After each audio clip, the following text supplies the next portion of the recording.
Hey guys, I know a lot of you guys have been struggling with trying to find the light in your house. And yesterday the weather was pretty terrible outside, so a lot of you were trapped inside. So we're going to give you some options for how to light objects and things inside of your house using common household objects.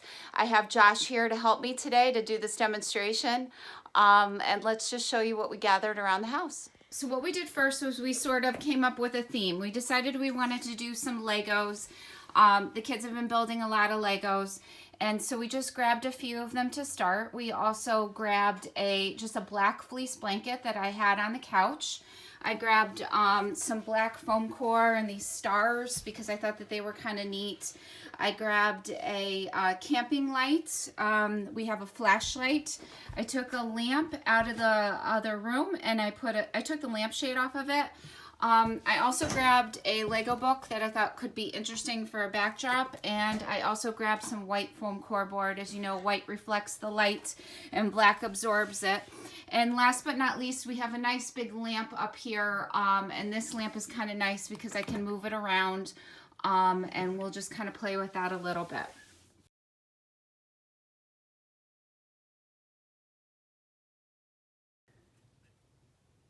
Okay, so now we kind of have everything set up a little bit, and I'm getting my camera down in here, and I'm just looking at the light and seeing what's interesting. I'm already noticing that this lamp right here doesn't really do any good, so I'm going to turn that one off. And I'm going to get in a little bit closer, and I'm going to look at this little guy and try to get a nice little angle of him coming out.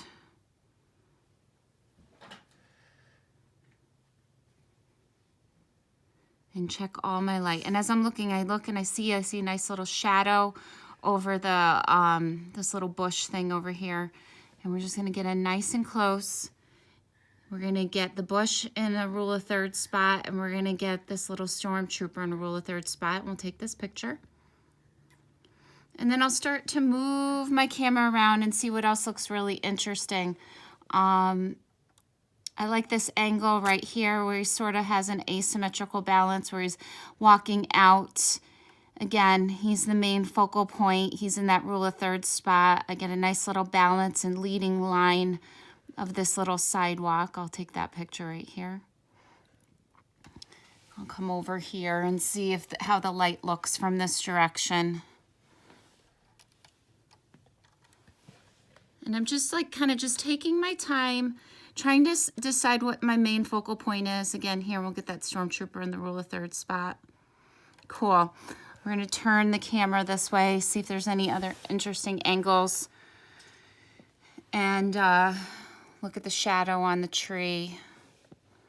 Let's see what we find. There's nothing I'm really loving right now. So I'm going to come over here and I'm going to focus in on this little guy. I really like how the fabric kind of blends. But as you can see, there's a big glare on him from the lamp. So we're going to start moving that lamp around. Now we've gone down to just one light. I've put this one light over at the side.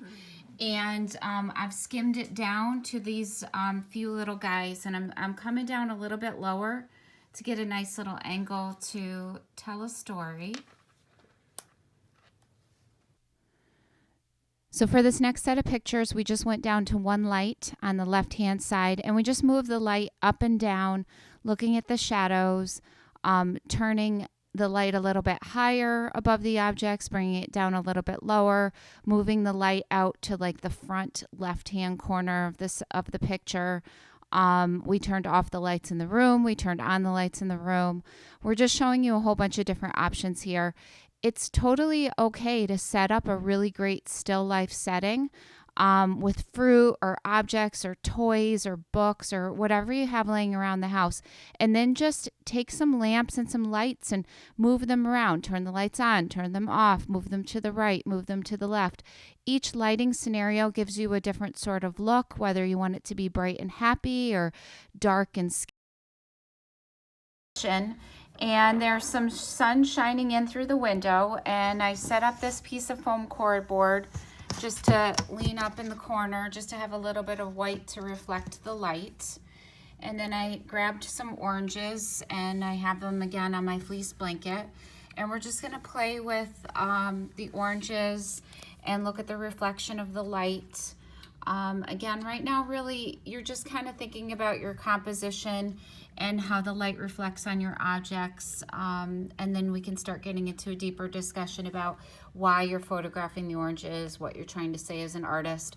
But really for now, just kind of focus in on getting your pictures sharp and in focus, and finding some interesting light and reflections and some lovely composition.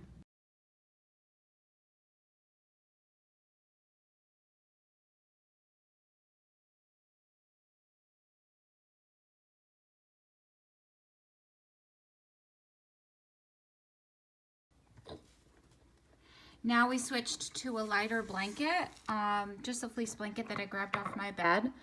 And I'm leaving this whiteboard up here to capture a little bit of the reflection, which sort of makes it nice. When you take the whiteboard away, it really doesn't, see how it gets a little bit darker with its shadows.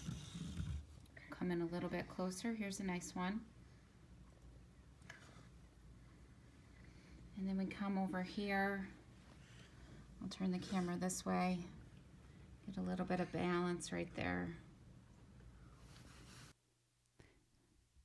So as we scroll through this last set of pictures, again, focus in on your composition first. Figure out what you want in your positive space and your negative space and set up a good shot. Really think about balance, symmetry, leading lines, filling the frame, all the things that we've learned so far in class. Set up your picture first and then start to look at the light, and don't forget to focus your camera. Here we have a little bit of balance, a little bit of asymmetrical balance with the two oranges.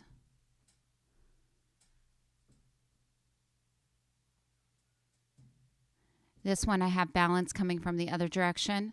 You could do these portrait, you could do these landscape, you can rotate them after you upload them to your Google site, whatever works for you. Just have some fun with it, take some time, look at the light, and try some new lighting scenarios. Good luck with everything. Thanks. Bye.